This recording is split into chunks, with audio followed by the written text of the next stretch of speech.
پھر مدینہ میں وہ قبرستان ہے جس میں بہت سے صحابہ، ازواج مطہرات اور تاریخی شخصیات موجود ہیں، بقیع غرقد.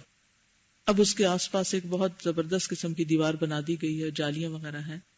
تو اگر آپ اس طرف کو جائیں تو وہاں آپ وہی مسنون دعا پڑھیں جو کسی بھی قبرستان کے پاس جا کر پڑھی جاتی ہے.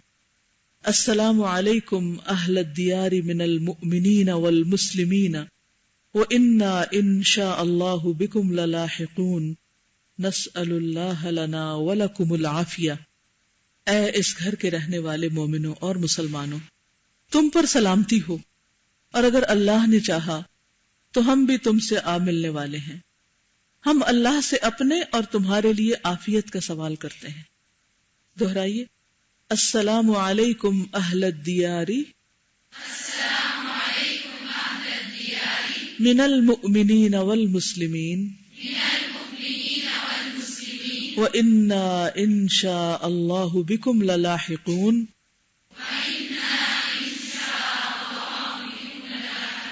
نسأل الله لنا ولكم العافية.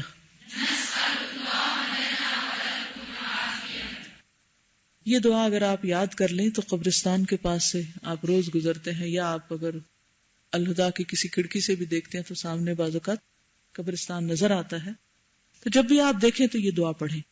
اس میں ایک تو ان کو سلامتی کی دعا دی جاتی ہے، اور پھر خاص طور پر ان کے ایمان اور اسلام کا ذکر کیا جاتا ہے، اور پھر اس موقع پر اپنی آخرت کے بارے میں بھی سوچنے کو سکھایا گیا ہے. وَإِنَّا إِن شَاءَ اللَّهُ بِكُمْ لَلَاحِقُونَ، ہم بھی جلد تم سے آ کے ملاقات کریں گے. کیونکہ بعض اوقات انسان قبرستان کو دیکھ کر، خصوصاً اگر اس میں کوئی عزیز پیارا ہے، تو انسان کیا سوچتا ہے کہ وہ ہم سے جدا ہو گیا. تو کسی کی جدائی کا غم تو آپ کر رہے ہیں، اس کو مت بھولیں کہ آپ بھی وہیں جانے والے ہیں. یعنی حیرت کی بات ہے نا، انسان دوسروں کے جانے پہ تو روتا ہے، اپنے جانے پہ نہیں روتا، اپنے جانے کو یاد نہیں رکھتا. پھر یہ جو آخری حصہ ہے دعا کا، یہ بڑا اہم ہے. ہم اپنے لیے اور تمہارے لیے عافیت کا سوال کرتے ہیں کہ اللہ ہمیں اور آپ کو ہر شر سے، تکلیف سے محفوظ رکھے.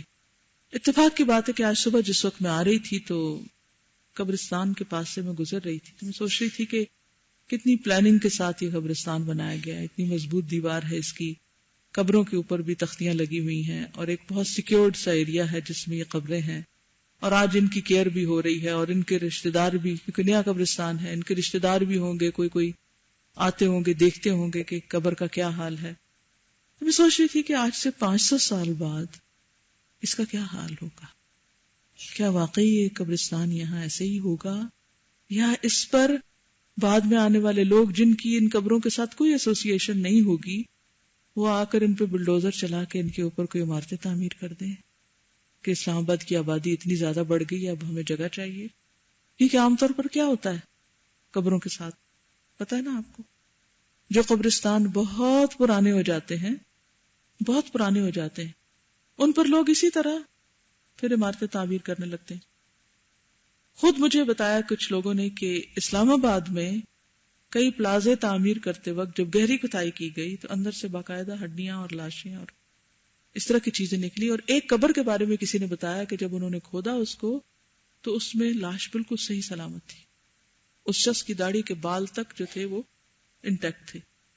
یہ اللہ جانتا ہے، اگلے دنیا کے حالات ہم نہیں جانتے، لیکن یہ ایک فیکٹ ہے. جو لوگ 1000 سال پہلے فوت ہوئے اور اس زمین پر گئے، کہاں ہیں ان کی قبریں؟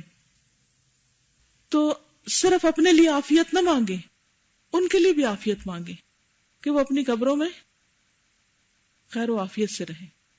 کہ کبھی کوئی سیلاب آ جاتا ہے، آپ نے پچھلے سیلاب میں سنا ہوگا کہ قبرستان جب بہے تو مردے پانی میں تیر رہے تھے. کچھ علاقوں میں ایسا بھی ہوا. تو ہمیں نہیں پتا کہ ہمیں جگہ کہاں ملتی ہے، ہمیں نہیں پتا کہ ہم کہاں دفنائے جاتے ہیں اور پھر اس قبر کا حال کیا ہوتا ہے. تو اس لیے یہ عافیت اپنے لیے اور ان کے لیے، دونوں کے لیے مانگے. اب بعض اوقات دعا تو یاد ہوتی ہے مگر آدھی دعا یاد ہوتی ہے، آدھی نہیں ہوتی.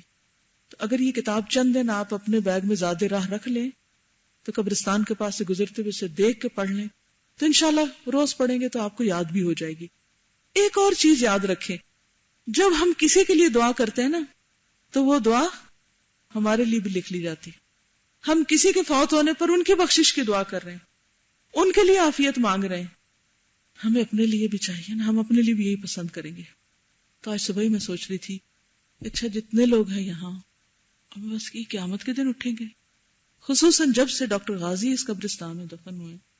کوئی دن نہیں ایسا گزرتا کہ میں گزروں اور میرے دل میں ان کے بارے میں خیال نہ آیا ہو. میرا دل ابھی تک جیسے قبول نہیں کرتا. اپنے عزیزوں رشتہ داروں کے بھی فوت ہونے کا غم ہوتا ہے, لیکن کسی اسکالر کی ڈیتھ اور کسی اسکالر کے فوت ہونے پر یعنی روزانہ مجھے ان کی کوئی نہ کوئی بات یاد آتی. مجھے پی ایچ ڈی کے لیے بھیجنے والے وہ تھے. مجھے اسکالرشپ تو گورنمنٹ نے دیا ہوا تھا, مجھے نہیں پتا تھا میں نے کیسے جانا ہے, کہاں جانا ہے, کیا کرنا ہے. ان کو جب پتا چلا تو انہوں نے اتنی ہماری کیئر کی, ہمیں بلایا, ہمیں گائیڈ کیا. بلیو می, جب جانا تھا تو اپنے ایک بریف کیس سے انہوں نے لندن کی انڈر گراؤنڈ کا ایک نقشہ نکال کے وہ ہمارے ہاتھ میں دیا کہ جب تم ایئرپورٹ پہ اترو گے تو کیا کرنا, اس کو دیکھ کے یوں اپنا راستہ ڈھونڈنا. اور پھر وہاں سے ہم ان کو خط لکھتے تھے کہ اب ہمیں یہ مشکل ہو رہی ہے تو ہم کیا کریں, اب یہ ہو رہا ہے تو ہم کیا کریں. اور وہ باقاعدہ جواب دیتے تھے, حالانکہ اتنے مصروف اور اتنے زبردست انسان, لیکن اتنی کیئر کرنے والے. لاہور تربیتی کورس میں کئی بار آئے, انہیں ان کی باتیں ایسے فلیش کر جاتی ہیں, کبھی میرے دل کو گھبراہٹ شروع ہو جاتی ہوں, کہتی ہوں وہ زمین کے اندر چلے گئے, اب ہم ان سے فائدہ نہیں اٹھا سکتے. کیونکہ میری یہ ڈریم تھی کہ یہ ہمارا ہال بنے اور ہم ایسے اسکالرز کو بلائیں اور ہمارے اسٹوڈنٹس فائدہ اٹھائیں. اللہ تعالیٰ بے نیاز ہے, ہم میں سے کسی کی ضرورت نہیں ہے اس کو, نہ اس کے دین کو ہماری کوئی ضرورت ہے. ایک دفعہ زندگی ملی ہے, اس سے ہمیں فائدہ اٹھا لینا چاہیے. تو ان کے لیے بھی دعائیں مانگیں